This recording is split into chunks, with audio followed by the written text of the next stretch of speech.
আজকে আমি রান্না করব পটল পোস্ত। তো চলো তোমাদের দেখাই কি করে পটল পোস্ত বানালাম। পটলগুলো সুন্দর করে ছুলে নিয়ে ধুয়ে তারপরে তেল আর লবণ দিয়ে সুন্দর করে মেখে নিয়ে কড়াইয়ে তেল দিয়ে ভাজা করে নেব।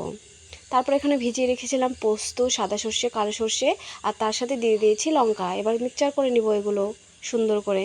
মিক্সচার করা হয়ে গেছে।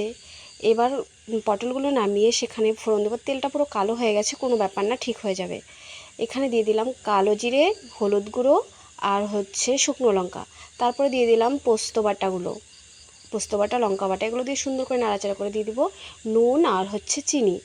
তারপরে একটু ভাজা করে নিয়ে নিব। এতে দিয়ে দেবো জল।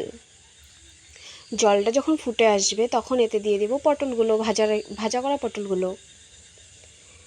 এই তো আমার পটল পোস্ত রেডি, দেখতেই পাচ্ছ। চলো এবার খেতে দেওয়া যাক। আর এখানে মা রান্না করেছে দেখো তোমরা, মিষ্টি কুমড়ো দিয়ে ছোট ছোট মাছ। তো এই রেসিপিটা তোমাদের আরেকদিন দেখাবো। তো চলো এবার খাওয়া যাক। টাটা।